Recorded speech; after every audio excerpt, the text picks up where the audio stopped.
Hello.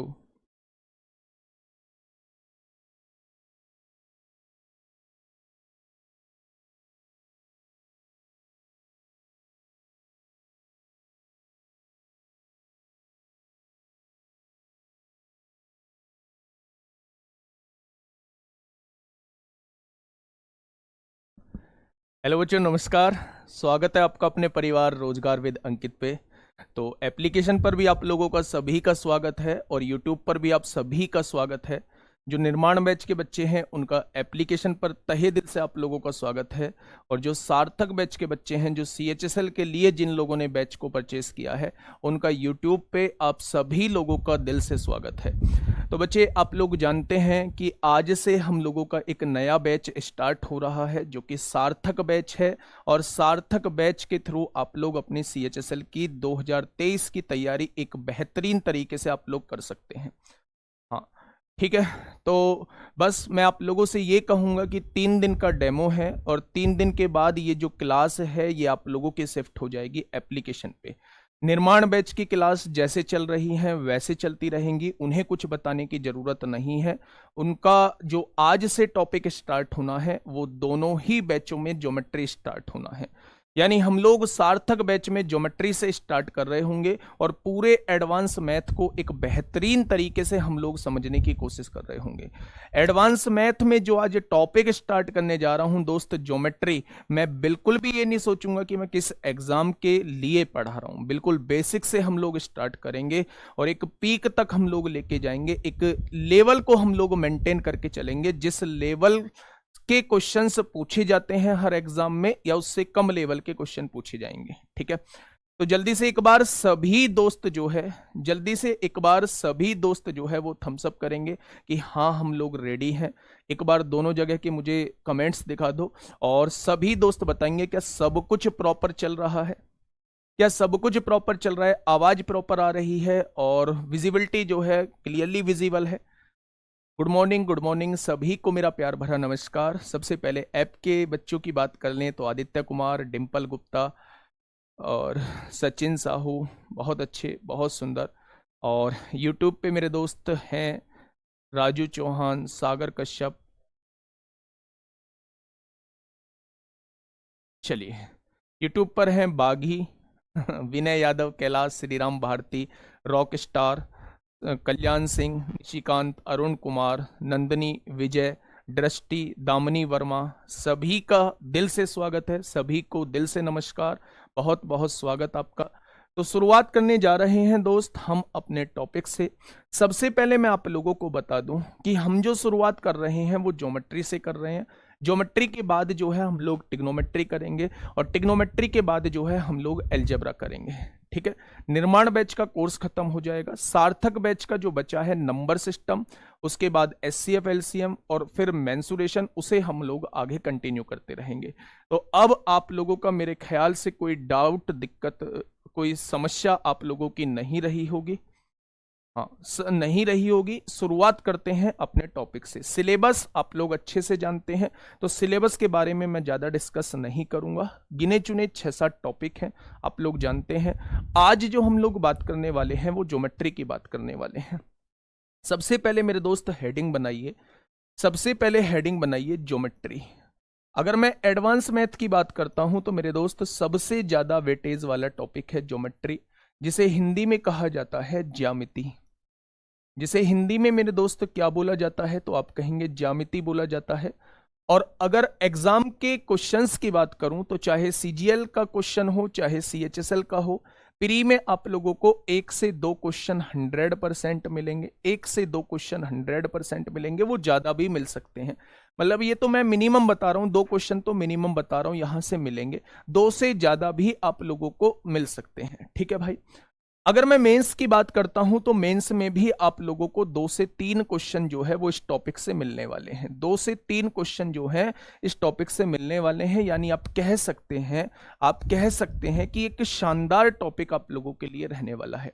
अब बहुत सारे बच्चों को ये दिक्कत होगी, जी हमने एडवांस मैथ कभी भी नहीं पढ़ा है और क्या हम लोग एडवांस मैथ सीख पाएंगे। तो दोस्त मैं बस इतना कहना चाहूंगा कि आप मेरे कहने से 3 दिन क्लास लो और 3 दिन क्लास लेने के बाद तब आप बैच परचेस करना। उसमें ये देखो कि 3 दिन में जो चीजें आप लोगों को पढ़ाई गई हैं क्या वो समझ में आ रही हैं या नहीं। मुझे पूरा भरोसा है कि मैं बहुत अच्छे से आप लोगों को चीजें समझा पाऊंगा और शायद ही आप लोगों को एडवांस में कोई दिक्कत बचे। ठीक है, अगर मैं ज्योमेट्री के अंदर बात करता हूं मेरे दोस्त, तो ज्योमेट्री के अंदर जो है हम 3 सब टॉपिक को लेके चलेंगे, 4 सब टॉपिक को। पहला जो होगा वो लाइन एंड एंगल होगा मेरे दोस्त, बस कमेंट पे ध्यान कम देना। लाइन एंड एंगल होगा, जिसे हम लोग कहते हैं रेखा और कोण, जिसे हम लोग कहते हैं मेरे दोस्त रेखा और कोण के बारे में हम लोग बात करेंगे। जो आज हम लोग स्टार्ट करेंगे वो लाइन एंड एंगल से स्टार्ट करेंगे। दूसरा अगर मैं बात करूं तो यहीं पे दूसरी चीज जो स्टार्ट करेंगे वो हम ज्योमेट्री के अंदर बेटा ट्रायंगल को पढ़ेंगे। ट्रायंगल को पढ़ेंगे, बहुत इंपॉर्टेंट टॉपिक है, जिसे हम लोग त्रिभुज कहते हैं, जिसे हम लोग त्रिभुज कहते हैं। स्टार मार्क बनाइए, यहां से क्वेश्चन जो है वो आप लोगों को 100% देखने को मिलेगा। यहां से मिल भी सकता है और नहीं भी मिल सकता है। ठीक है, तीसरी चीज इसी के अंदर जो हम लोग पढ़ने वाले हैं वो मेरे दोस्त सर्किल पढ़ने वाले हैं। सर्किल की पूरी डिटेल पूरा बच्चे खोल के हम लोग इसको पढ़ेंगे, यानी जिसे वृत्त कहा जाता है। मेंसुरेशन का सर्किल और यहां वाला सर्किल जो है वो डिफरेंट है। मेंसुरेशन का सर्किल जो है और यहां वाला सर्किल जो है वो थोड़ा सा डिफरेंट है। ठीक है, अब देखिए थोड़ा सा ध्यान से समझना। लास्ट टॉपिक जो इसके अंदर होगा मेरे दोस्त वो क्वाड्रिलेटरल के बारे में हम थोड़ा सा पढ़ रहे होंगे। क्वाड्रिलेटरल यानी जिसे चतुर्भुज कहा जाता है, जिसे क्या कहा जाता है मेरे दोस्त, जिसे कहा जाता है चतुर्भुज कहा जाता है। क्वाड्रिलेटरल को हम लोग पढ़ रहे होंगे। तो हम लोगों का ज्योमेट्री के अंदर जो टारगेट है वो इन चैप्टर्स का पढ़ने का टारगेट है, यानी लाइन एंड एंगल सबसे शुरुआत का टॉपिक होगा। उसके बाद जो हम लोग बात करेंगे वो ट्रायंगल की बात करेंगे। उसके बाद जो हम लोग बात करेंगे वो सर्किल की बात करेंगे और फिर हम लास्ट में जो है वो क्वाड्रिलेटरल बच्चे पढ़ रहे होंगे। तो आप लोग 3 दिन जो ये क्लास रहेगी वो यूट्यूब पर रहेगी। 3 दिन के बाद जो है ये कंप्लीटली शिफ्ट हो जाएगी दोस्त एप्लीकेशन पे। अब मैं कोई जवाब नहीं दूंगा, अब आप लोग शांति से पढ़िए क्योंकि टॉपिक बड़ा शानदार है। आप लोगों को थोड़ा सा तो दिमाग लगाना पड़ेगा, है ना, तभी चीजें जो है वो बहुत अच्छे से क्लियर हो पाएंगी। अब तुम ध्यान देना, कोई ऐसा कमेंट आता है तो तुम जवाब देना। हेडिंग डालिए दोस्त अपनी कॉपी में। सबसे पहला पॉइंट है लाइन एंड एंगल। सबसे पहला टॉपिक है हम लोगों का लाइन एंड एंगल। ठीक है, हम लोग बात करने वाले हैं रेखा और कोण की। तो सबसे पहले दोस्त मेरे कुछ हम टर्म्स को समझेंगे कि कुछ टर्म्स इसमें जो यूज होने वाली है उन टर्म्स के बारे में जानेंगे कि वो टर्म्स एक्चुअल में होती क्या है। सबसे अंदर अगर सबसे पहले लाइन एंड एंगल की बात करूं तो सबसे पहली जो टर्म इसके अंदर यूज होगी वो मेरे दोस्त पॉइंट यूज होगी। क्या होती है? पॉइंट यूज होती है, जिसे कहा जाता है बिंदु। पॉइंट यूज होती है जिसे कहा जाता है मेरे दोस्त बिंदु। तो सबसे पहले बताएंगे कि बिंदु क्या होता है। तो बिंदु के बारे में मैं आप लोगों को बता दूं, बिंदु जिसकी कोई डायमेंशन नहीं होती, कोई विमाएं नहीं होती, यानी ना तो उसकी कोई लंबाई होगी, ना उसकी कोई चौड़ाई होगी और ना इसकी कोई ऊंचाई होगी। अच्छा, टॉपिक स्टार्ट करने से पहले टाइम टेबल बता दिया जाए आप लोगों को।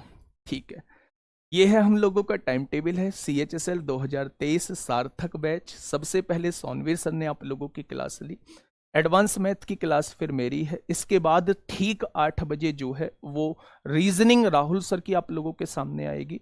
स्टैटिक जीके 10 बजे आप लोगों को मिल रही होगी। हिस्ट्री जो होगी वो रिकॉर्डेड फॉर्म में होगी। ज्योग्राफी की क्लास ठीक 11 बजे आप लोगों को मिल रही होगी। पॉलिटी की क्लास ठीक 2 बजे आप लोगों को मिलेगी। साइंस की क्लास ठीक 4 बजे आप लोगों को मिलेगी। इंग्लिश 6 बजे और अर्थमेटिक 7 बजे और इकोनॉमिक्स रिकॉर्डेड फॉर्म में आप लोगों को मिलेगी।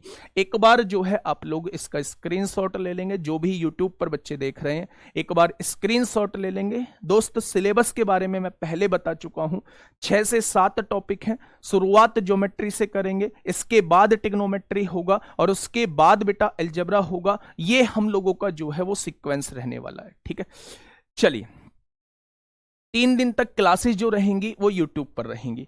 पॉइंट के बारे में बात करने वाले हैं, तो बेटा पॉइंट में हम आप लोग लिखेंगे नो डायमेंशन। यानी एक पॉइंट क्या होता है? पॉइंट वह होता है जिसकी कोई डायमेंशन नहीं होती, जिसकी कोई विमा नहीं होती, ना तो उसकी कोई लंबाई होगी, ना उसकी कोई चौड़ाई होगी, ना उसकी कोई ऊंचाई होगी। तो पॉइंट क्या होता है? पॉइंट जस्ट एक लोकेशन को इंडिकेट करता है, डेट इज कॉल्ड पॉइंट। ना तो इसकी कोई लंबाई है, ना चौड़ाई है, ना बच्चे इसकी क्या है, कोई ऊंचाई है। इसके बाद जो बात आती है, सेकंड चीज की बात आएगी कि लाइन क्या होती है। लाइन क्या होती है? जिसे हम लोग कहते हैं रेखा। लाइन क्या होती है? जिसे हम लोग कहते हैं मेरे दोस्त रेखा। तो लाइन इनफाइनाइट पॉइंट से मिलकर बनी होती है। लाइन जो होती है दोस्त इनफाइनाइट पॉइंट से मिलकर बनी होती है, जिसकी इनफाइनाइट लेंथ होती है, पर उसकी ना तो कोई चौड़ाई होती है, ना उसकी कोई ऊंचाई होती है, ना तो उसकी कोई ब्रेथ होगी, ना उसकी कोई हाइट होगी, लेकिन लेंथ क्या होगी? लेंथ जो होगी वो इनफाइनाइट होगी। पॉइंट कितने होंगे? इनफाइनाइट पॉइंट से मिलकर बनी होती है लाइन। तो अगर मैं लाइन को रिप्रेजेंट करना चाहता हूं, तो लाइन को दोस्त हम लोग ऐसे रिप्रेजेंट कर रहे होते हैं, ना तो इसका कोई इनिशियल पॉइंट होता है जहां से ये शुरुआत हुई है, ना इसका कोई एंड पॉइंट होता है जहां पे खत्म हुई है। यानी इसे किधर भी हम लोग बढ़ा सकते हैं, राइट साइड में भी बढ़ा सकते हैं, लेफ्ट साइड में भी बढ़ा सकते हैं। तो लाइन को हम किधर भी बढ़ा सकते हैं। हम क्या कहेंगे? इनफाइनाइट पॉइंट से मिलकर बनी होती है लाइन। पॉइंट क्या होता है? पॉइंट वह होता है जिसकी कोई डायमेंशन नहीं होती, यानी जिसकी ना तो कोई लंबाई होगी, ना कोई चौड़ाई, ना कोई ऊंचाई होगी। दूसरे शब्दों में हम कह सकते हैं पॉइंट एक ऐसा सर्किल होता है जिसकी कोई रेडियस नहीं होती, रेडियस 0 होती है। ठीक है दोस्त, चलिए एक बार वॉइस चेक करना। तीसरी बात करते हैं दोस्त, इसी से मिली जुली हम लोग लाइन सेगमेंट की बात करते हैं। लाइन सेगमेंट की बात करते हैं मेरे साथी। लाइन सेगमेंट को हिंदी में कहा जाता है रेखाखंड। लाइन सेगमेंट को हिंदी में कहा जाता है रेखाखंड। अब ये रेखाखंड क्या होता है? हम लोग जो मैथ के अंदर पढ़ेंगे वो लाइन नहीं पढ़ेंगे। हम लोग जहां भी हम लोगों को कहा होगा एक लाइन जिसकी लंबाई इतनी दी हुई है, यानी जिसकी कोई वैल्यू दी हुई है, जिसको हम लोग माप सकते हैं, जिसकी एक फिक्स्ड लेंथ होती है, उसे कहा जाता है लाइन सेगमेंट। यानी जिसकी एक फिक्स्ड लेंथ होगी, उसकी हम लेंथ को मेजर कर सकते हैं, उसे जस्ट हम लोग क्या कहेंगे? उसे जस्ट हम लोग लाइन सेगमेंट कहेंगे। यानी इसकी लेंथ को हम लोग मेजर नहीं कर सकते हैं, जबकि इसकी लेंथ को हम लोग मेजर कर सकते हैं। एक ऐसी फिगर जिसकी लेंथ जो होती है वो फिक्स्ड होती है, उसे क्या कहा जाता है दोस्त? लाइन सेगमेंट बोला जाता है। ठीक है, इसके बाद दोस्त चौथा पॉइंट जो है, चौथी जो टर्म है हम बात करने वाले हैं, रे क्या होती है। रे क्या होता है मेरे दोस्त? तो रे को हिंदी में कहा जाता है किरण। रे को हिंदी में क्या कहा जाता है? किरण कहा जाता है। किरण का बच्चे लाइन सेगमेंट के अंदर इनिशियल पॉइंट भी हम लोगों का फिक्स होगा जहां से लाइन शुरू हुई है, और फाइनल पॉइंट भी फिक्स होता है। जबकि लाइन के अंदर ना तो इनिशियल पॉइंट फिक्स होगा, ना फाइनल पॉइंट फिक्स होगा, और बिंदु के अंदर बताने की कोई आवश्यकता ही नहीं है। अब सुनिए, रे रे में दोस्त मेरे क्या होता है? इनिशियल पॉइंट तो फिक्स होता है, जहां से रे स्टार्ट हुई है वो तो फिक्स रहेगा, लेकिन दोस्तों फाइनल पॉइंट जो होता है वो फिक्स नहीं होता है। तो इस तरीके की लाइन को हम लोग क्या कहते हैं? इस तरीके की लाइन को हम लोग रे कहते हैं। मेरी बात समझ पा रहे हैं? तो 4 चीज मैंने आप लोगों को बताई कि पॉइंट क्या होता है, लाइन क्या होती है, लाइन सेगमेंट क्या होता है, और रे क्या होती है। ठीक है दोस्त, इसके बाद जो हम लोग बात करने वाले हैं वो मेरे साथी एंगल की बात करने वाले हैं। प्रॉपर वे में आप लोगों को नोट्स मिलेंगे, प्रॉपर वे में आप लोगों को वर्कशीट मिलेगी। आज जो आप लोगों को वर्कशीट मिलेगी मेरे दोस्त, वो मिलेगी रेखा और कोण की वर्कशीट। कुछ क्वेश्चंस आप लोगों को दिए होंगे। अब हम लोग बात करने वाले हैं मेरे साथी, कोण क्या होता है। अब हम क्या बात करने वाले हैं? कोण क्या होता है। हाँ, इसे दिखाना एक बार ऐप के जो कमेंट आ रहे हैं। ब्रेथ 0 होती है या नहीं? ब्रेथ 0 होगी, लाइन में भी ब्रेथ 0 होगी, लाइन सेगमेंट में भी ब्रेथ 0 होगी, और रे में भी ब्रेथ जो होगी, चौड़ाई जो होगी वो 0 होगी। हिंदी का उपयोग बच्चे बाइलिंगुअल लेके चल रहा हूं, कोई दिक्कत ही नहीं है। कोण क्या होता है मेरे दोस्त? कोण जो होता है वो होता है कि हम झुकाव कितने डिग्री का है, ये जो बना हुआ है एक्स एक्सिस से झुकाव कितने डिग्री का है, इसी को हम कहते हैं कोण। यानी दो रेखाओं के बीच में, दो किरण के बीच में जिनका स्टार्टिंग पॉइंट जो होता है वो फिक्स होता है, दोनों का स्टार्टिंग पॉइंट सेम रहेगा, एक रे ये हो जाएगी, एक रे ये हो जाएगी किरण, तो इन दोनों के बीच जो झुकाव बना हुआ है उसी को हम लोग क्या कहते हैं, उसी को हम लोग एंगल कहते हैं, या उसी को हम लोग जो कहते हैं वो कोण कहते हैं। ठीक है, अब एंगल जो होते हैं वो डिफरेंट डिफरेंट टाइप के एंगल होते हैं, तो जल्दी से एक बार मैं सारी चीजें रिकॉल करा देता हूं। एंगल की बात करूं तो दोस्त सबसे पहला होता है एक्यूट एंगल। क्या होता है, जिसे कहा जाता है न्यून कोण। क्या होता है, न्यून कोण के बारे में हम लोग पढ़ेंगे।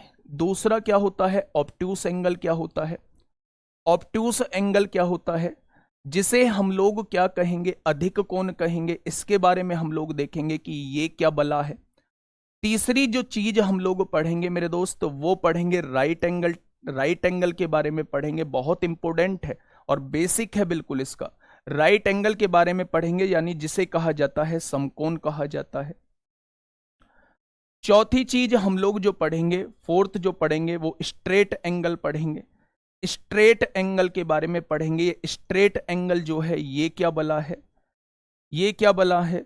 फिफ्थ जो पढ़ेंगे वो पढ़ेंगे कंप्लीट एंगल। हम लोग पढ़ेंगे कंप्लीट एंगल, हम लोग पढ़ेंगे जिसे कहा जाता है, जिसे कहा जाता है पूर्ण कोण कहा जाता है, पूर्ण कोण कहा जाता है।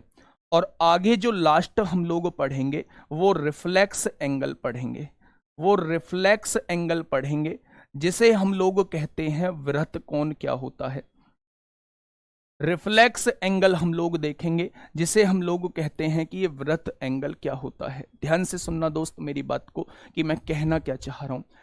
बात करते हैं सबसे पहले कि ये न्यून कोण क्या होता है। बात इसके नाम से हम लोगों को कंफर्म हो रहा है, न्यून मतलब छोटा, यानी जिसका कोण जो है वो 90 डिग्री से अगर छोटा है।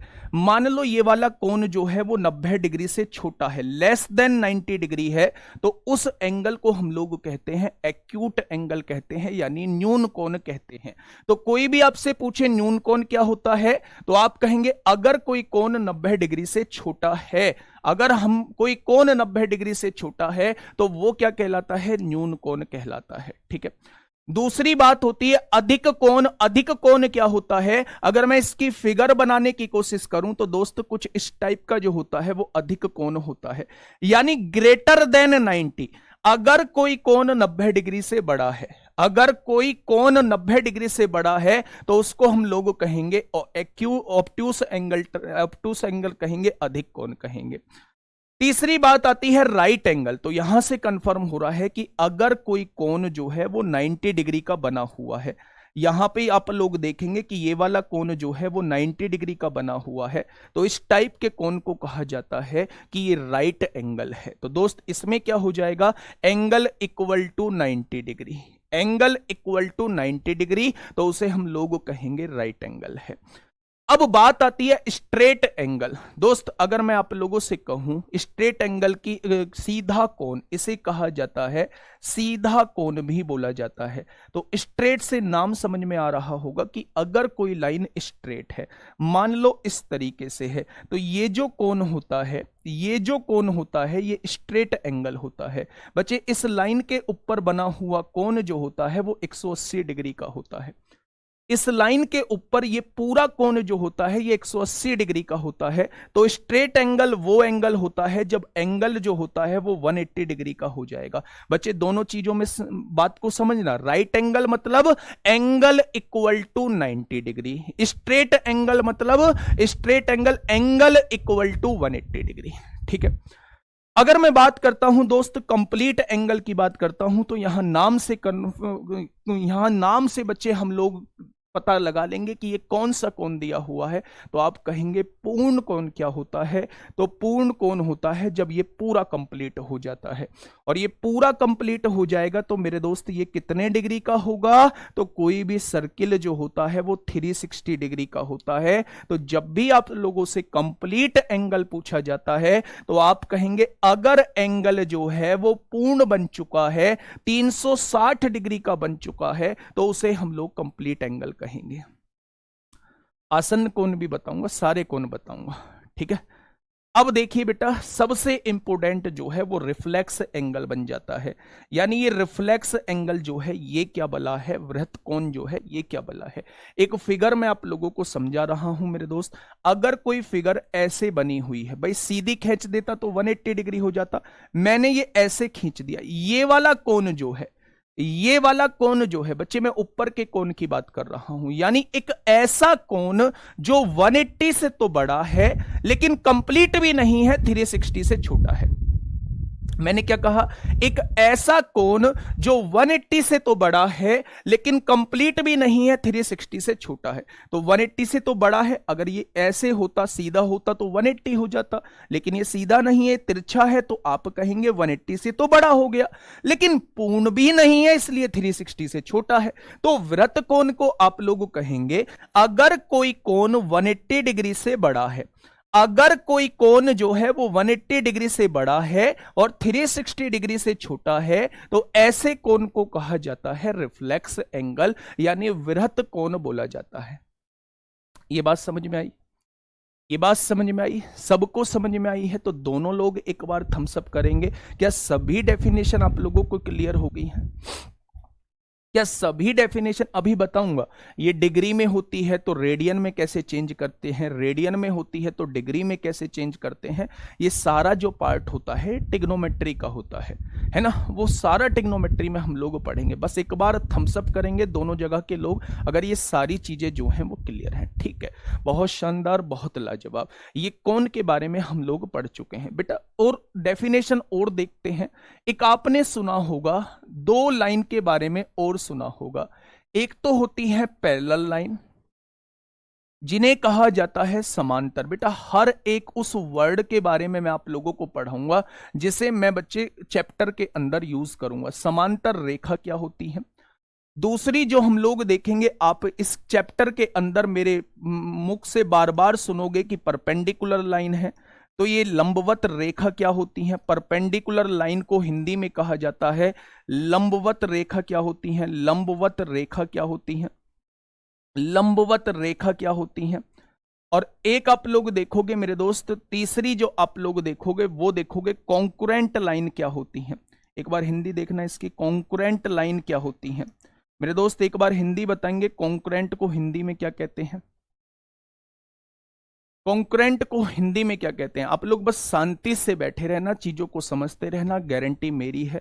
रिफ्लेक्स एंगल की फिगर कैसे बनेगी मैंने बताया तो है, 90 से बड़ी होगी और 180 से छोटी होगी। 180 से बड़ी और 360 से छोटी।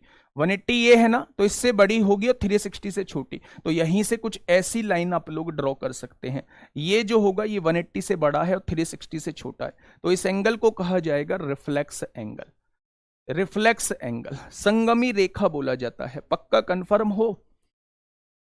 सर्वांग सम नहीं होता, वो कांग्रेंस होता है। सर्वांग नहीं होता है, वो कांग्रेंस होता है। तिर्यक नहीं होता, तिर्यक रेखा ट्रांसवर्सल लाइन को कहते हैं। तिर्यक रेखा जो होता है वो ट्रांसवर्सल लाइन को कहते हैं। एक बार मुझे बताएंगे कॉन्करेंट लाइन को क्या कहते हैं। संगमी रेखा मान लो अभी बताऊंगा, कॉम्प्लीमेंट्री सप्लीमेंट्री सब बताऊंगा। चलिए, संगामी बेटा इसे बोला जाता है संगामी रेखा। संगामी रेखा, आप लोग इसके इंग्लिश के नाम को थोड़ा सा प्रायोरिटी पे रखेंगे, है ना। समझा दूंगा कि होती क्या है। दोस्त समझिए बात को, होती क्या है। अगर कोई लाइन आपस में, पैरेलल लाइन तब कहलाती है जब वो इंटरसेक्ट नहीं करती है। ऐसी लाइन जो इंटरसेक्ट ना करें और उनके बीच की जो दूरी है समान रहे, किसी भी पॉइंट के उनके बीच की दूरी जो है वो समान रहती है, तो ऐसी रेखा को कहा जाता है पैरेलल लाइन। यानी समांतर रेखा अगर कोई आपसे पूछे तो आप बता देना, ऐसी रेखा जो कहीं भी इंटरसेक्ट ना करती हो और उनके बीच की जो दूरी रहती है, उनके बीच की जो डिस्टेंस रहती है वो हर पॉइंट पे दोस्त सेम होती है। ठीक है, तो ऐसी रेखाओं को क्या कहा जाता है? पैरेलल लाइन कहा जाता है। अगर मैं आपसे कहूं परपेंडिकुलर लाइन क्या होती है, तो आप कहेंगे अगर कोई एक रेखा जो है दूसरी रेखा के साथ जो है वो 90 डिग्री का कोण बना रही है, अगर कोई रेखा जो है, एक रेखा जो है दूसरी रेखा के साथ जो है, दूसरी रेखा के साथ जो है वो 90 डिग्री का कोण बना रही है, तो ऐसी रेखाओं को क्या कहा जाता है कि ये दोनों लाइन जो है आपस में परपेंडिकुलर लाइन है। क्या है? परपेंडिकुलर लाइन है। तीसरी बात करूं कि संगामी रेखा क्या होती है मेरे दोस्त? कॉन्करेंट लाइन वो होती है, अगर ये पॉइंट है तो इस पॉइंट से अगर एक से ज्यादा लाइन पास हो रही है, एक से ज्यादा लाइन पास हो रही है, तो ये आपस में क्या कहलाएंगी? ये आपस में कॉन्करेंट लाइन कहलाएंगी, यानी संगामी रेखा कहलाएंगी। मेरी बात को थोड़ा सा ध्यान से समझिए। मैंने 3 चीज आप लोगों को बताई। सबसे पहले पैरेलल लाइन बताया, तो पैरेलल लाइन यानी समांतर रेखा ऐसी रेखा होती है जो कहीं भी कट नहीं करती हैं और वो एक दूसरे के बीच में जो दूरी होती है वो हर पॉइंट पर समान होती है। राइट एंगल और परपेंडिकुलर लाइन में अंतर क्या है? कुछ भी नहीं। राइट एंगल पे भी 90 डिग्री का कोण होता है, परपेंडिकुलर भी 90 डिग्री का होता है, कोई डिफरेंस नहीं है। राइट एंगल का ही दूसरा नाम जो है वो परपेंडिकुलर लाइन है। ठीक है, तो समझिए, ऐसी दो रेखा जो कहीं भी कट नहीं करेंगी और उनके बीच की जो दूरी है वो समान रहेगी। ठीक है, दूसरी हम लोगों ने परपेंडिकुलर लाइन पढ़ी, तो परपेंडिकुलर लाइन जो होती है वो ऐसी लाइन होती है जो एक दूसरे के साथ 90 डिग्री का एंगल बना रही होती है। तीसरी हम लोगों ने कॉन्करेंट लाइन पढ़ी, तो कॉन्करेंट लाइन वो सभी लाइन होती हैं जो एक सिंगल पॉइंट से पास हो रही होती हैं, वो सभी लाइन होती हैं जो एक सिंगल पॉइंट से पास हो रही होती हैं। ठीक है दोस्त, तो यहां से क्या है, ये तीनों रेखाएं जो हैं, ये तीनों टाइप की रेखा जो है वो आप लोगों को समझ में आ गई होंगी। इंटरसेक्ट का मतलब होता है मेरे दोस्त कि वो जहां जिस पॉइंट पे कट करती हैं, ऐसी रेखा, इन्हें कहा जाता है इंटरसेक्टिंग लाइन। इन्हें कहा जाता है इंटरसेक्टिंग लाइन। जो रेखा कट कर जाती हैं किसी सिंगल पॉइंट पे, उन्हें कहा जाता है इंटरसेक्टिंग लाइन। ये दोनों रेखा कट कर रही हैं तो इन्हें क्या कहा जाता है? इन्हें कहा जाता है इंटरसेक्टिंग लाइन। हाँ, रेलवे जो पटरियां होती हैं उसकी उन्हें ही कहा जाता है बच्चे पैरेलल लाइन होता है, अगर वो सीधी पटरियां हैं। ठीक है, अच्छा, इसके बाद हम लोग क्या बात करते हैं? थ्योरी ही पार्ट चल रहा है दोस्त। मैं हर बार यही कहता हूं कि अगर आपने थ्योरी कवर कर ली, अगर आपने थ्योरी कवर कर ली तो मेरे दोस्त क्वेश्चन में आप लोगों को कहीं कोई दिक्कत आने वाली नहीं है, किसी भी तरीके की दिक्कत नहीं आने वाली है। ठीक है, मैं बात करता हूं बच्चे 2 टाइप के कोण की बात करता हूं। एक तो होता है कॉम्प्लीमेंट्री एंगल, एक तो होता है मेरे दोस्त कॉम्प्लीमेंट्री एंगल, जिसे हिंदी में कहा जाता है कोटिपूरक कोण। कॉम्प्लीमेंट्री एंगल जिसे कहा जाता है कोटिपूरक। और एक आप लोगों ने सुना होगा सप्लीमेंट्री एंगल, दूसरा आप लोगों ने सुना होगा सप्लीमेंट्री एंगल। इन पे बेस्ड क्वेश्चंस पूछे गए हैं, बहुत टाइम पहले बच्चे इन पर बेस्ड क्वेश्चन पूछे गए हैं। अब तो खैर काफी समय से वो नहीं पूछ रहा है, लेकिन हम लोगों को पढ़ना होगा, क्योंकि कब पूछ ले वो पता नहीं है। संपूरक कोण के बारे में हम लोगों को पढ़ना होगा। तो यहां से दोनों बातों का मतलब समझिए कि ये दोनों बातों का मतलब क्या है। क्या होता है कॉम्प्लीमेंट्री एंगल, क्या होता है मेरे दोस्त सप्लीमेंट्री एंगल, क्या होता है कोटिपूरक, क्या होता है कोटिपूरक, क्या होता है, और बच्चे संपूरक कोण क्या होता है। ठीक है, ध्यान से समझना। मैं अगर आप लोगों से ये कहता हूं कि ये वाला जो है कोई भी 2 एंगल है, मान लो ये बना हुआ है आप लोगों के सामने और इसके बीच में कहीं लाइन डली हुई है। ये वाला जो कोण है ये x डिग्री का है, ये वाला कोण जो है वो y डिग्री का है।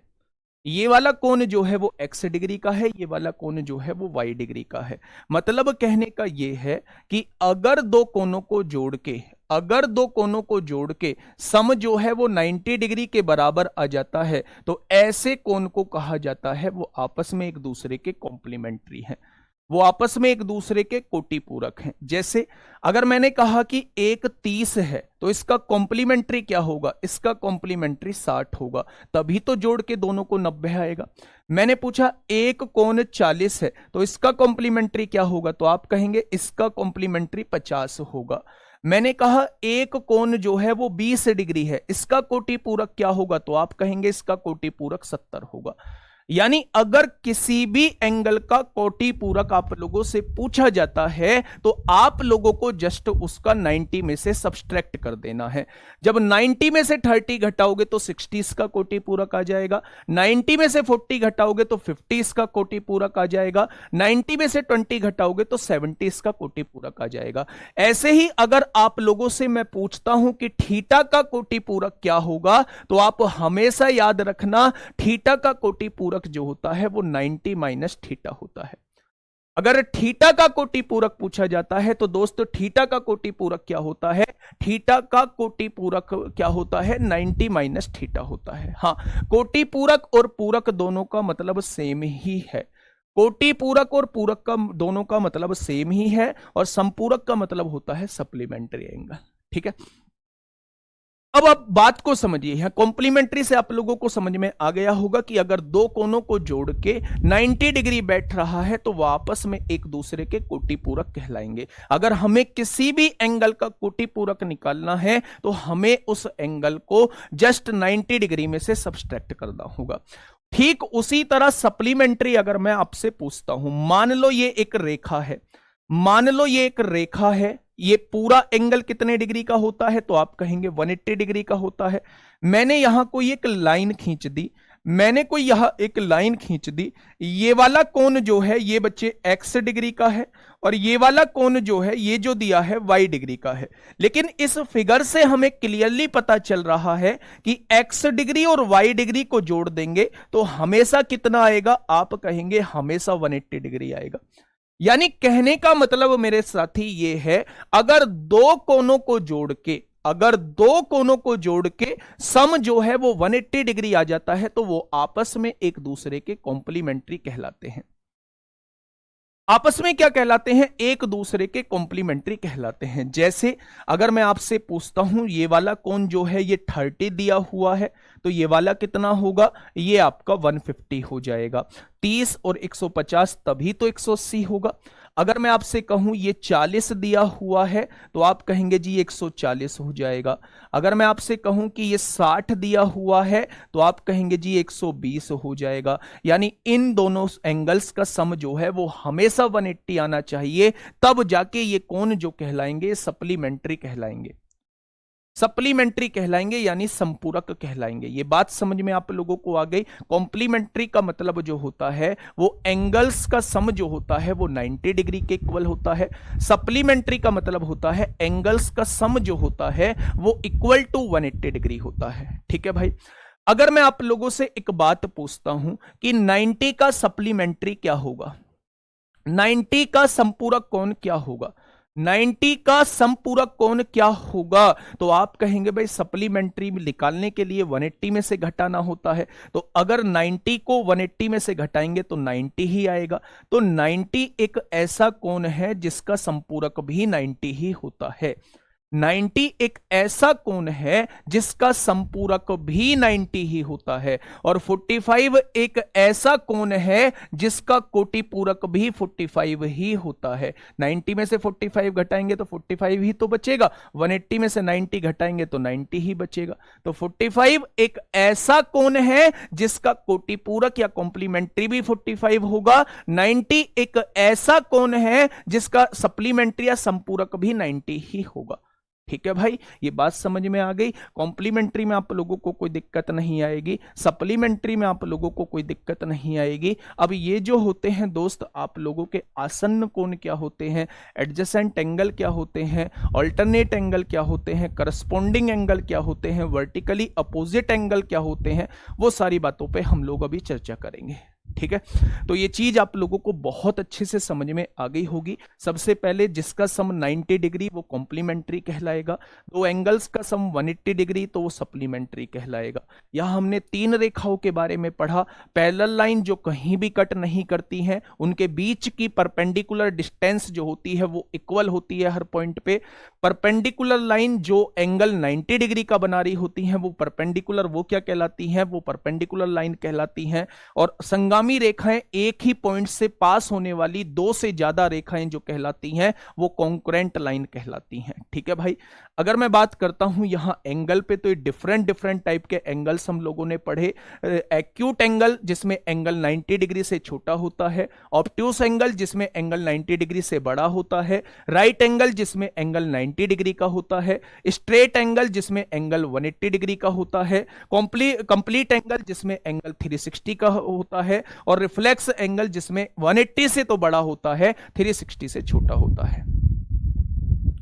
हाँ, क्वेश्चन कैसे पूछे जाते हैं, क्वेश्चन तो कराऊंगा, पहले थ्योरी पार्ट तो कर लो दोस्त। ठीक है, ये बात आपके समझ में आ गई। उससे पहले हम लोगों ने इन चार के बारे में पढ़ा। पॉइंट क्या होता है, जिसकी कोई डायमेंशन नहीं होती, ना तो लेंथ होगी, ना ब्रेथ होगी, ना हाइट होगी। दूसरी बात, लाइन क्या होती है, जिसकी इनफाइनाइट लेंथ होती है, इनफाइनाइट पॉइंट से मिलकर बनी होती है। लाइन सेगमेंट जिसकी एक फिक्स्ड लेंथ होती है, यानी एंड पोजीशन भी पता होगा, एंड कहां से एंड पॉइंट भी पता होगा, और इनिशियल पॉइंट भी हम लोगों को पता होगा। जबकि रे का इनिशियल पॉइंट पता होता है, फाइनल पॉइंट हम लोगों को नहीं पता होता है। ठीक है भाई, चलिए ये चीजें आज हम लोगों ने इस ज्योमेट्री के अंदर पढ़ी है मेरे दोस्त।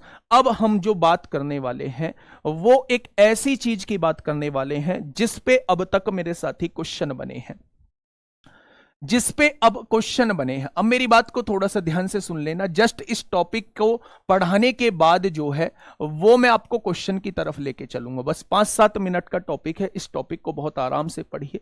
बुक कब मिलेगा, कब नहीं मिलेगा, वो फालतू का झंझट जो है अभी मुझसे मत पूछिए। अभी केवल और केवल दोस्त हम लोगों को पढ़ना है। ठीक है, 10 जून तक जो है शानदार जो बुक हो सकती है वो आप डेमो देख के भी डिसाइड कर लेंगे। एक शानदार लेवल की बुक है, उसे आप लोग 10 तारीख को मिल जाएगी, वो आप लोगों को 10 जून को, है ना। सुनना मैं कहना क्या चाह रहा हूं, ठीक है। सबसे पहले अगर पैरेलल लाइन की बात करता हूं मेरे साथी, समांतर रेखा की बात करता हूं, तो मैंने ये 2 पैरेलल लाइन आप लोगों के सामने ड्रॉ की। पैरेलल लाइंस वो होती हैं जो कहीं भी कट नहीं करती हैं और उनके बीच की जो परपेंडिकुलर डिस्टेंस होती है वो इक्वल होती है। ये बात क्लियर है। अब सुनिए थोड़ा सा ध्यान से। अगर इन दोनों रेखाओं को कट करती हुई एक लाइन अगर मैं खींच देता हूं तो इसे कहा जाता है ट्रांसवर्सल लाइन। इसे क्या कहा जाता है मेरे दोस्त, इसे कहा जाता है ट्रांसवर्सल लाइन, जिसे हिंदी में कहा जाता है तिर्यक रेखा। जिसे हिंदी में मेरे दोस्त क्या कहा जाता है, तिर्यक रेखा कहा जाता है। मान लो ये जो लाइन है वो L है और ये जो लाइन है वो M है। उसने क्या कहा, उसने ये कहा कि L जो है वो M के पैरेलल है। पैरेलल का मतलब अगर बीच में 2 डंडे लगे हुए हैं तो इसका मतलब होता है कि ये वाली लाइन जो है इसके समांतर है। ये वाली लाइन क्या है दोस्त, इसके समांतर है। ठीक है, अब देखो दोस्त हम इसमें बात क्या क्या करने वाले हैं। मैं इसमें कोण लिख देता हूं आपके सामने। अगर मैं इसको 1 मान लेता हूं, इसको 2 मान लेता हूं, इसको दोस्त 4 मान लेता हूं, इसको 7 मान लेता हूं, ऐसे ही रेंडमली मैंने नंबर दे दिए। इसको 8 मान लूंगा, इसको क्या मान लूं, 3 मान लेता हूं, इसको क्या मान लूं, 5 मान लेता हूं, और इसको क्या मान लूं, 6 मान लेता हूं। ये मैंने आपके सामने एंगल मान लिए हैं। तो दोस्त अब यहां से सारी चीजों को समझ के चलना। ये जो कहलाते हैं, आप लोगों को दिख रहे होंगे कि एंगल 6 और एंगल 1 आपस में आमने सामने के कोण दिखाई दे रहे हैं। यानी ऐसी रेखा और इसके ये जो आमने सामने के कोण होते हैं ये इक्वल होते हैं। कौन सी प्रॉपर्टी से इक्वल होते हैं, तो ये होते हैं वर्टिकली अपोजिट एंगल की प्रॉपर्टी से होते हैं। यानी कि शीर्षाभिमुख कोण की प्रॉपर्टी से ये दोनों कोण जो होंगे ये इक्वल होंगे। मेरी बात आप लोगों के समझ में आ गई। तो बेटा ये ट्रांसवर्सल लाइन जो है ये तिर्यक रेखा होती है जो दोनों लाइन को कट करती हुई जाती है। मेरे दोस्त ध्यान से समझो मैं क्या कहना चाह रहा हूं। इन दोनों लाइंस के बीच में जो कोण हैं जो आपस में एक दूसरे के सामने हैं, ये दोनों कोण आपस में इक्वल होंगे। कौन सी प्रॉपर्टी से, वर्टिकली अपोजिट एंगल की प्रॉपर्टी से, जिसे कहा जाता है शीर्षाभिमुख कोण की प्रॉपर्टी से। ठीक है, किस प्रॉपर्टी से, शीर्षाभिमुख कोण की प्रॉपर्टी से होते हैं। तो अगर मैं कहूं कि एंगल 1 जो है वो किसके बराबर है, तो आप कहेंगे एंगल 1 जो है एंगल 6 के बराबर है। मैं पूछूं एंगल 4 जो है वो किसके बराबर है, तो आप कहेंगे एंगल 4 जो है वो एंगल 7 के बराबर है। मैं पूछूं एंगल 2 जो है वो किसके बराबर है, तो आप कहेंगे एंगल 2 जो है वो एंगल 8 के बराबर है। मैं पूछूं एंगल 5 जो है वो किसके बराबर है, तो आप कहेंगे एंगल 5 जो है वो एंगल 3 के बराबर है। ये कौन सी प्रॉपर्टी से इक्वल होते हैं, तो आप कहेंगे वर्टिकली अपोजिट एंगल की प्रॉपर्टी से होते हैं। कौन सी प्रॉपर्टी से होते हैं दोस्त, तो कोई भी आपसे नहीं पूछेगा कि ये कौन सी प्रॉपर्टी से हैं, बस आप लोगों के दिमाग में होना चाहिए कि अगर मैं इनको बराबर लिख रहा हूं तो क्यों बराबर लिख रहा हूं, अगर मैं इन्हें बराबर लिख रहा हूं तो क्यों बराबर लिख रहा हूं। दोस्त ध्यान से सुनना, अगर दो रेखाओं के आमने सामने के कोण को मैं बराबर लिखूंगा तो मेरे दोस्त वो वर्टिकली अपोजिट एंगल की प्रॉपर्टी से लिखूंगा, ठीक है। तो अगर मैं पूछूं एंगल 4 जो है वो एंगल 7 के बराबर है, एंगल 1 जो है वो एंगल 6 के बराबर है, एंगल 3 जो है वो एंगल 5 के बराबर है, एंगल 2 जो है वो एंगल 8 के बराबर है, कौन सी प्रॉपर्टी से बराबर है, तो आप कहेंगे वर्टिकली अपोजिट एंगल की प्रॉपर्टी से बराबर है, यानी कि शीर्षाभिमुख कोण की प्रॉपर्टी से ये दोनों इक्वल है। बात समझ में आ गई, ठीक है। चलिए बहुत शानदार, तो ये पहला मैंने आप लोगों को बता दिया वर्टिकली अपोजिट एंगल। अब दोस्त एक चीज और बेहतरीन से आप लोगों के सामने लिखने जा रहा हूं, थोड़ा सा समझना। ये पहली प्रॉपर्टी दोस्त आप लोगों के सामने डिस्कस कर चुका हूं, अब दूसरी प्रॉपर्टी को लेके चल रहा हूं। दूसरा सुना होगा करस्पॉन्डिंग एंगल, यानी जिन्हें कहा जाता है संगत कोण। क्या कहा जाता है, करस्पॉन्डिंग एंगल, या जिन्हें कहा जाता है संगत कोण। सबसे पहले ये देखो कि ये एक पैरेलल लाइन है, तो आपने कहा जी बिल्कुल पैरेलल लाइन है। ये भी एक पैरेलल लाइन है, आपने कहा जी बिल्कुल एक पैरेलल लाइन है।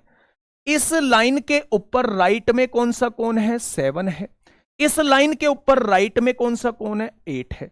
यानी इस लाइन के ऊपर जो एंगल्स की पोजीशन है, इस लाइन के ऊपर उसी पोजीशन के कोण जो होते हैं वो इक्वल होते हैं। मैंने क्या कहा, सुनिए। ये लाइन है ना दोस्त, ये पैरेलल लाइन है, तो आपने कहा जी बिल्कुल है। इस लाइन के ऊपर राइट में कौन सा कोण है, 7 है, एंगल 7 है। तो ठीक उसी पोजीशन पे इस लाइन के ऊपर कोण देख लो, तो ये लाइन हो गई, और इसके राइट में कौन सा कोण है, 8 है। तो एंगल 7 जो होता है वो एंगल 8 के बराबर होता है। अगर मैं पूछूं ये वाला कोण किसके बराबर होगा, तो आप कहेंगे एंगल 6 का पूछना चाह रहे हो, तो ये इस लाइन के लेफ्ट में है ऊपर की साइड, तो इस लाइन के लेफ्ट में ऊपर की साइड 3 दिया हुआ है, तो एंगल 6 जो होगा वो एंगल 3 के बराबर हो जाएगा। मैंने पूछा एंगल 1 जो होगा वो किसके बराबर हो जाएगा, तो आप कहेंगे ये वाला कोण जो है इस लाइन के नीचे है राइट साइड में, तो इस लाइन के नीचे राइट साइड में कौन सा है, 5 है, तो एंगल 1 जो है वो एंगल 5 के बराबर हो जाएगा। आपसे पूछो एंगल 4 जो है वो किसके बराबर रहेगा, तो आप कहेंगे एंगल 4 जो रहेगा मेरे दोस्त वो एंगल 2 के बराबर हो जाएगा। तो ये कौन सी प्रॉपर्टी से इक्वल होते हैं, तो आप कहेंगे ये करस्पॉन्डिंग एंगल की प्रॉपर्टी से होते हैं। करस्पॉन्डिंग एंगल की प्रॉपर्टी से ये इक्वल होते हैं। अगर इसकी हिंदी बात करूं तो इसे ही कहा जाता है संगत कोण, इसे ही कहा जाता है मेरे दोस्त संगत कोण की प्रॉपर्टी से। और इसे क्या कहा जाता है, शीर्षाभिमुख कोण। शीर्षाभिमुख कोण, बेटा हिंदी में थोड़ा सा गड़बड़ी हो सकती है, शीर्षाभिमुख कोण कहा जाता है। अगर आमने सामने के कोण हैं तो वो इक्वल होंगे, कौन सी प्रॉपर्टी से, वर्टिकली अपोजिट एंगल की प्रॉपर्टी से। और अगर मैं कहूं कि जो पोजीशन ऊपर की साइड के ऊपर है वही पोजीशन नीचे की साइड के ऊपर है, तो बेटा वो होंगे करस्पॉन्डिंग एंगल की प्रॉपर्टी से इक्वल है, ठीक है। जैसे मैं एक एग्जांपल आप लोगों को देता हूं मेरे दोस्त, एक एग्जांपल से सुनना। मैंने ये दो लाइन कही और मैंने कहा ये वाला कोण जो है ये 60 डिग्री दिया हुआ है, मान लो ये 60 डिग्री दिया हुआ है, तो आप क्या कहेंगे, भाई ये 60 है तो ये भी 60 हो जाएगा। कौन सी प्रॉपर्टी से, वर्टिकली अपोजिट एंगल की प्रॉपर्टी से। अगर ये 60 है तो ये भी 60 हो जाएगा। ये कौन सी प्रॉपर्टी से होगा, तो आप कहेंगे इस लाइन के ऊपर, इस लाइन के ऊपर ये दोनों कोण आपस में एक दूसरे के करस्पॉन्डिंग है, ये दोनों कोण आपस में एक दूसरे के संगत हैं। तो दोनों चीज मैं आप लोगों को बता चुका हूं कि वर्टिकली अपोजिट एंगल आमने सामने के कोण बराबर होंगे, इसके सामने का ये कोण है तो ये भी 60 हो जाएगा, और ये कोण इसके बराबर किस प्रॉपर्टी से हो जाएगा, करस्पॉन्डिंग एंगल की प्रॉपर्टी से हो जाएगा। किस प्रॉपर्टी से हो जाएगा दोस्त? करस्पॉन्डिंग एंगल की प्रॉपर्टी से हो जाएगा। राइट भी देखेंगे, अगर ऊपर राइट देख रहे हैं तो नीचे भी राइट देखेंगे, और अगर ऊपर लेफ्ट देख रहे हैं तो नीचे भी लेफ्ट देख लेंगे। ऊपर नीचे देख रहे हैं तो नीचे भी नीचे देखेंगे, ऊपर नीचे लेफ्ट में देख रहे हैं तो नीचे भी लेफ्ट में ही देखेंगे।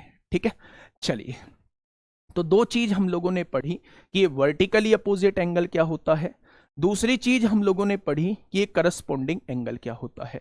अब दोस्त एक आता है ऑल्टरनेट एंगल क्या होता है। ध्यान देना, जब भी बात ऑल्टरनेट एंगल की होगी, जब भी बात मेरे दोस्त ऑल्टरनेट एंगल की होगी, तो याद रखना ऑल्टरनेट एंगल में हमेशा हम लोग जेड शेप को देख रहे होते हैं। ऑल्टरनेट एंगल में हम लोग हमेशा जेड शेप को देख रहे होते हैं। यानी अगर आप लोग देखोगे ना मेरे दोस्त, जहां मेरा मार्कर घूम रहा है थोड़ा सा उस पर नजर डालना। मैंने कहा अगर आप इस वाली लाइन को देखते हो इस तरीके से, तो क्या आप कह सकते हो ये जेड शेप की आकृति बन रही है? तो जेड शेप की आकृति में ये वाला कोण जो होता है, ये वाला कोण इस कोण के बराबर होता है। एंगल 4 जो होगा वो एंगल 8 के बराबर हो जाएगा।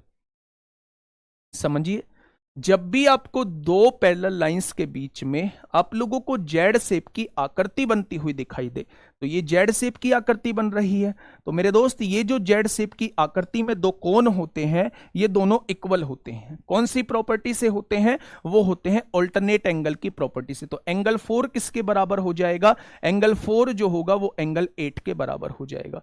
वहीं दूसरी तरफ अगर आप लोग देखोगे, वहीं दूसरी तरफ आप लोग देखोगे कि ये भी जेड शेप की आकृति बनती हुई नजर आप लोगों को आएगी, ये भी जेड शेप की आकृति बनती हुई आप लोगों को नजर आएगी। तो एंगल 1 जो हो जाएगा वो एंगल 3 के बराबर हो जाएगा। कौन सी प्रॉपर्टी से होंगे मेरे दोस्त? ये होते हैं ऑल्टरनेट एंगल की प्रॉपर्टी से। कौन सी प्रॉपर्टी से होते हैं? ऑल्टरनेट एंगल की प्रॉपर्टी से होते हैं। भाई आपको ना ये पता लगाने की बिल्कुल जरूरत नहीं है कि ये कौन सी प्रॉपर्टी से होते हैं, कौन सी प्रॉपर्टी से होते हैं, ये पता लगाने की बिल्कुल जरूरत नहीं है। बस आपको ये पता होना चाहिए कि ये बराबर होते हैं। आमने सामने के कोण बराबर होंगे, कौन सी प्रॉपर्टी से? वर्टिकली अपोजिट एंगल की प्रॉपर्टी से। पोजीशन वाले बराबर होंगे, 7 बराबर 8, 6 बराबर 3, 4 बराबर 2, 1 बराबर 5। कौन सी प्रॉपर्टी से? करस्पॉन्डिंग एंगल की प्रॉपर्टी से। जेड शेप की आकृति बन रही है, 4 बराबर 8 होगा, 1 बराबर 3 होगा। कौन सी प्रॉपर्टी से? तो आप कहेंगे ऑल्टरनेट एंगल की प्रॉपर्टी से होंगे। ठीक है, ये बात समझ। इन्हें ही एकांतर कोण कहा जाता है, इन्हें ही मेरे दोस्त एकांतर कोण कहा जाता है, एकांतर कोण की प्रॉपर्टी कहा जाता है। याद रखना मेरे दोस्त, कहीं भी आप लोगों को कुछ भी दिक्कत नहीं आनी चाहिए। ये 3 चीजों का आप विशेष याद रखेंगे। एक ऐसी चीज बताने जा रहा हूं, एक ऐसी चीज बताने जा रहा हूं जो सबसे ज्यादा यूज होगी अभी क्वेश्चन के अंदर। कौन सी चीज है जी? बेटा ध्यान से सुनना। पड़ोसी, पड़ोसी से तो आप अच्छी तरीके से वाकिफ होंगे। अगर पड़ोसी से कहूं गरीब नहीं होना है, गुरुजी हर हफ्ते न्यू बैच लूंगा, तो गरीब बालक कहां से लेगा? बेटा गरीब बालक जो है ना, उनके लिए विशेष सुविधा है। सुविधा ये है कि एक बार तो आपको पढ़ना होगा। अगर आप सीजीएल का बैच खरीद चुके हो, निर्माण बैच ले चुके हो, तो आपको बिल्कुल भी आवश्यकता नहीं है सीएचएसएल के बैच लेने की, बिल्कुल भी आवश्यकता नहीं है। ठीक है, तो एक बार तो कभी ना कभी तो पढ़ना होगा दोस्त। अब आप कहोगे जी हमने तो खाकी बैच ले लिया था, तो मेरे दोस्त खाकी बैच में इंग्लिश नहीं थी। अब ये बताओ कि बिना पढ़े कैसे काम चलेगा? पढ़ना तो पड़ेगा। अब मैं ये जरूर कह सकता हूं कि भाई जिसने निर्माण बैच ले लिया है उसे बिल्कुल भी सार्थक बैच लेने की आवश्यकता नहीं है। हर एक चीज जो रहेगी वो सेम रहेगी। ठीक है, 3 चीजों के बारे में हम लोग पढ़ चुके हैं। अब दोस्त आप लोग मुझे ये बताइए कि ये वाला कोण कितने का होता है, ये वाला कोण कितने का होता है? तो आप कहेंगे जी ये वाला कोण तो स्ट्रेट एंगल होता है, 180 डिग्री का होता है। अच्छा एक बात मुझे बताओ कि अगर मैंने ये ट्रांसवर्सल खींच दी और मैंने आपसे कहा कि ये कोण जो दिया है वो 50 डिग्री का दिया है, तो ये कोण कितने डिग्री का हो जाएगा? जल्दी से बताओ। अगर ये वाला कोण जो है वो 50 डिग्री दिया हुआ है, तो ये कोण कितने का हो जाएगा? तो आप कहेंगे जी ये तो एक स्ट्रेट लाइन है और इस पर जो ये पूरा कोण होता है ये 180 डिग्री का होता है। ये 50 है तो ये 130 हो जाएगा। बच्चे इस केस में जब दोनों एंगल्स का सम 180 होता है तो उसे लीनियर प्रॉपर्टी भी कहा जाता है। क्या कहा जाता है? लीनियर प्रॉपर्टी भी कहा जाता है, उन्हें सप्लीमेंट्री एंगल भी बोला जाता है। ठीक है, अब एक चीज, लास्ट चीज जो रह रही है उसे थोड़ा सा समझ लीजिए कि अगर एक दो रेखा आप लोगों के सामने दी हुई है और ये जो है एक तिर्यक रेखा यानी ट्रांसवर्सल लाइन आप लोगों को दी हुई है, तो मेरे दोस्त पड़ोसी कोण ये वाला जो है, इसका पड़ोसी जो बैठेगा जस्ट इसके बराबर वाला, इस वाले के, ये दोनों आपस में इनका सम जो होता है वो 180 डिग्री होता है। इसका सम जो होगा वो कितना होगा? 180 डिग्री हो जाएगा मेरे दोस्त। इस वाले का, इसका पड़ोसी कौन बैठेगा भाई साहब? इसका जो पड़ोसी बैठेगा वो ये बैठेगा, तो इन दोनों का एंगल्स का सम कितना हो जाएगा? इन दोनों एंगल्स का सम भी 180 डिग्री हो जाएगा। तो पैरेलल लाइन के केस में आप लोगों को याद रखना है, पड़ोसी जो कोण होते हैं, पड़ोसी कोणों का योग जो होता है वो 180 डिग्री होता है। अगर ये 50 डिग्री है तो ये 130 डिग्री होगा, ये 20 डिग्री है तो ये 160 डिग्री होगा, ये 70 डिग्री है तो ये 110 डिग्री होगा। पड़ोसी कोणों का योग जो होता है वो 180 डिग्री होता है। जल्दी से एक बार दोनों जगह मुझे थम्स अप कर दो, दोनों जगह थम्स अप कर दो, फिर मैं क्वेश्चन की तरफ आप लोगों को लेके चल रहा हूं। ठीक है, बताइए फटाफट एक बार ऐप पर भी मैं थम्स अप चाहिए आप लोगों का, फिर मैं क्वेश्चंस की तरफ लेके जाता हूं। बहुत सारी चीजें क्लियर हो जाएंगी जो अभी थोड़ी बहुत अटकी हुई है। जल्दी से एक बार बताएंगे। शानदार शानदार जानदार। चलिए थम्स अप। अब आगे करते हैं मेरे दोस्त, क्वेश्चंस की बात करते हैं। ये हम लोगों ने थ्योरी पार्ट पढ़ी, यहां से हम लोगों को ज्योमेट्री में ये पढ़ना है, ये 4 डेफिनेशन के बारे में पढ़ना, उसके बाद एंगल्स के बारे में हम लोगों ने देखा, उसके बाद मेरे दोस्त हम लोगों ने इन 3 रेखाओं के बारे में पढ़ा, उसके बाद हम लोगों ने 3 रेखाओं के बारे में पढ़ लिया, फिर हमने कॉम्प्लीमेंट्री एंगल, सप्लीमेंट्री एंगल्स के बारे में हम लोगों ने पढ़ लिया, फिर हम लोगों ने मेरे दोस्त ये पैरेलल लाइंस पे क्या क्या कोण, क्या वर्टिकली अपोजिट एंगल होते हैं, क्या मेरे दोस्त करस्पॉन्डिंग एंगल होते हैं, क्या अल्टरनेट एंगल होते हैं, ये सारी चीज हम लोगों ने पढ़ी। उसके बाद मैंने यहां आप लोगों को बताया कि लीनियर प्रॉपर्टी क्या होती है, उसके बाद मैंने आप लोगों को बताया कि दोनों पड़ोसी कोणों का योग जो होता है वो 180 डिग्री होता है। ठीक है, मेरी बात समझ में आप लोगों को बहुत अच्छे से आ गई होगी। ठीक है दोस्त, चलिए बहुत शानदार। तो पहला क्वेश्चन आप लोगों के सामने आने वाला है, पहला क्वेश्चन आप लोगों की सेवा में हाजिर है, फटाफट से मुझे बताइए। अगर क्लियरली दिखाई नहीं दे रहा है भाई, सीन 2 का प्रबंध करना, सीन 2 का प्रबंध करना, लेकिन आंसर जो है वो आपकी तरफ से मुझे चाहिए, आंसर जो है वो आपकी तरफ से चाहिए, फटाफट मुझे जवाब देंगे। निम्न चित्र में ए बी एक सरल रेखा है, सरल रेखा है बेटा, सीधे कोण को सरल कोण भी बोला जाता है, जो स्ट्रेट एंगल होता है। ठीक है, तो उसने कहा ए बी एक सरल रेखा है, बहुत बढ़िया है, सीधी दिख भी रही है, तो x प्लस वाई का मान हम लोगों को बताना है। दोस्त ध्यान से सुनना।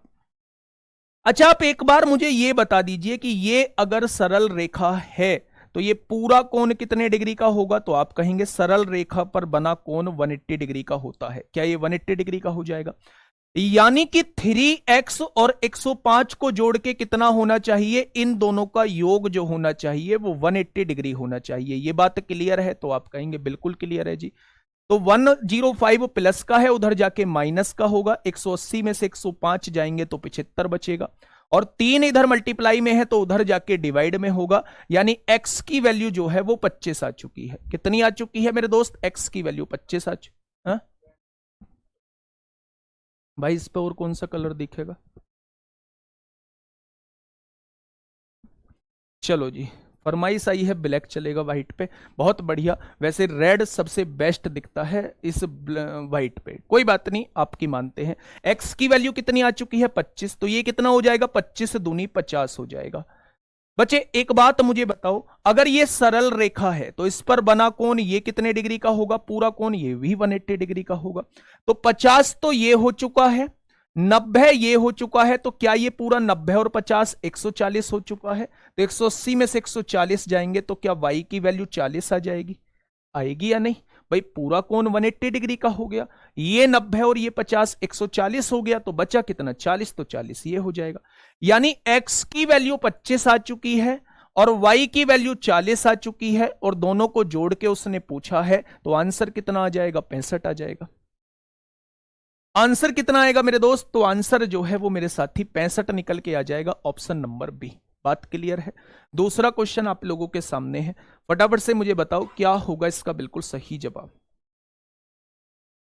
दूसरे क्वेश्चन का जवाब देंगे कि क्या होगा इसका बिल्कुल सही जवाब।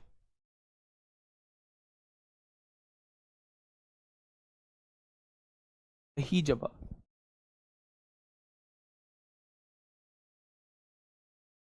देखो, मेरी बात को थोड़ा सा समझेंगे। दिए गए आरेख के अनुसार y खोजें अगर x जो है वो 36 डिग्री है। एक बात मुझे छोटी सी बताओगे, यहां तो कुछ समझ में ही नहीं आ रहा, पर एक चीज समझ में आ रही है कि ये पूरा कोण जो होता है ये 360 डिग्री का होता है या नहीं? अगर मैं सबको जोड़ दूं तो क्या सबको जोड़ के 360 के बराबर लिख सकता हूं, क्योंकि कंप्लीट एंगल है। यानी कि अगर मैं 2y को जोड़ता हूं, 2y हो गया, प्लस का x हो गया, प्लस का 4y हो गया, और प्लस का 3x हो गया, क्या इनको जोड़ के जो है वो 360 के ऑलवेज इक्वल आएगा? सारे कोनों का योग 360 आएगा। तो देखिए 2y और 4y कितना हो जाएगा? 6y हो जाएगा, और 3x और x कितना हो जाएगा? 4x हो जाएगा, और ये वैल्यू कितनी हो जाएगी? 360 डिग्री हो जाएगी। होगी या नहीं? अब आप एक चीज समझिए, उसने x की वैल्यू 36 दी हुई है, तो x की जगह 36, 36 चौक 144 हो जाएंगे, प्लस का 144 है, इधर आके माइनस का 144 हो जाएगा। 10 में से 4 जाएंगे 6 बचेगा, 5 में से 4 जाएंगे 2 बचेगा, और यहां क्या आएगा बेटा? 3 में से 226 हो जाएगा। होगा या नहीं? बात समझ रहे? तो उसने y की वैल्यू आपसे फाइंड आउट करने के लिए कही है। कहीं गड़बड़ हुई है क्या?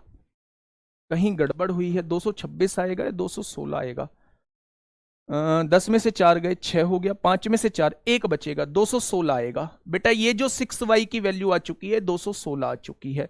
अगर 6y की वैल्यू 216 आ चुकी है तो y की वैल्यू कितनी हो जाएगी? 216/6 हो जाएगी। 6 हो जाएगी, 6 से काटेंगे तो 36 बार कट जाएगा, तो y की वैल्यू कितनी आ जाएगी दोस्त? 36 आ जाएगी। तो ऑप्शन नंबर कौन सा ठीक होगा? ऑप्शन नंबर मेरे दोस्त ए ऑप्शन इसका ठीक हो जाएगा। ए ऑप्शन इसका बिल्कुल ठीक हो जाएगा, 36y की वैल्यू आ जाएगी। तो आसानी से आप लोग दोनों क्वेश्चन को कर लेंगे। Question number 3। अब देखिए मैं आपको एक प्रॉपर्टी बता के आया हूं, उस प्रॉपर्टी का यूज करिए। कॉम्प्लीमेंट्री एंगल क्या होते हैं? कॉम्प्लीमेंट्री एंगल जब एंगल्स का सम 90 डिग्री होता है। सप्लीमेंट्री एंगल क्या होते हैं? सप्लीमेंट्री एंगल जो होते हैं वो एंगल्स का सम 180 डिग्री होता है। बच्चे किसी भी प्रॉपर्टी से आप लोग कर सकते हैं, ठीक है, किसी भी प्रॉपर्टी से। एक कह रहा है सिराज भैया कि सर इतना आसान क्या सीजीएल में पूछेगा? मेरे दोस्त क्या पहले ही दिन से आप लोगों को मुश्किल क्वेश्चन ला के खड़े कर दूं? पहले बेस क्लियर ना करूं? हाँ?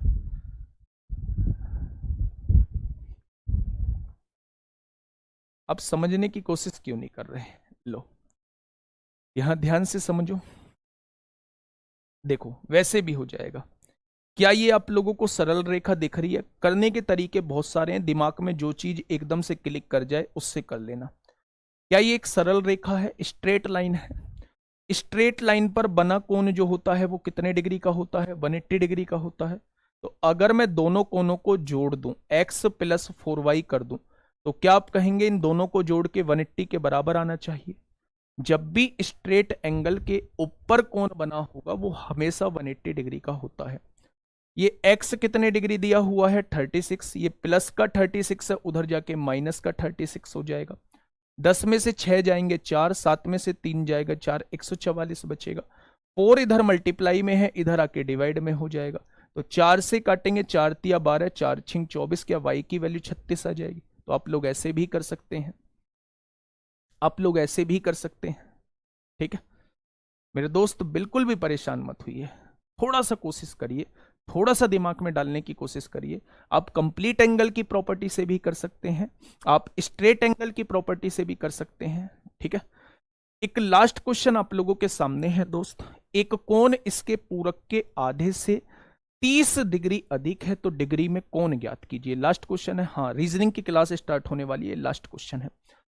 एक कोण, कोई भी एक कोण मान लीजिए, क्या थीटा डिग्री का मैंने कोण मान लिया? उसने कहा है एक कोण जो है इसके पूरक, इसका पूरक क्या होगा? कॉम्प्लीमेंट्री क्या होगा?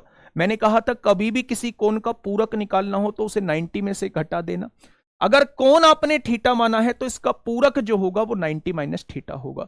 एक कोण इसके पूरक के आधे से, ये पूरक है, इसका आधा क्या होगा, आधे से 30 डिग्री अधिक है, इससे 30 डिग्री अधिक है क्या, एक कोण, तो ये दिया हुआ है। एक कोण जो है इसके पूरक के आधे से 30 डिग्री अधिक है, ऐसा क्वेश्चन ने बोला है। हो गया क्वेश्चन मेरे दोस्त। यहां से देखेंगे थीटा इज इक्वल टू 90 की गुणा इसमें करेंगे तो ये 45 आएगा, और यहां थीटा की गुणा 1/2 में करेंगे थीटा बाई 2 आएगा, और ये 30 आ जाएगा। आएगा या नहीं? थीटा बाई 2 जो है वो माइनस है, इधर आके प्लस का हो जाएगा, theta plus theta by 2 is equal to 75। 45 और 30 कितने, 75। 2 थीटा और थीटा कितना हो जाएगा, 3 थीटा बाई 2 हो जाएगा, और इज इक्वल टू क्या है, 75 है। 3 से काटेंगे दोस्त 25 बार कटेगा, और 2 डिवाइड में है, इधर आके मल्टीप्लाई में हो जाएगा, तो आप कहेंगे 25 दूनी 50, तो थीटा की वैल्यू क्या आ जाएगी, 50 डिग्री आ जाएगी। तो ये 60 वालों थोड़ा सा देख लो कि आप लोग कर क्या रहे हो। आज की क्लास को यहीं खत्म करते हैं, और ये क्वेश्चन जो है आप लोगों के लिए होमवर्क का है। मैं फिर से कह रहा हूं, ज्योमेट्री जितना आसान क्वेश्चन चैप्टर कोई भी नहीं मिलेगा। दूसरी बात, एक ऐसा चैप्टर है अगर आपको थ्योरम याद है तो आप चंद सेकंडों में इसका आंसर निकाल देंगे, कुछ सोचने की आवश्यकता ही नहीं होगी। मेरे दोस्त, मैं आपको यकीन दिलाता हूं कि आपका हर एक टॉपिक जो होगा वो मजबूत होगा, चाहे उसके लिए मुझे कितनी ही एक्स्ट्रा क्लास क्यों ना लगवानी पड़े। ठीक है दोस्त।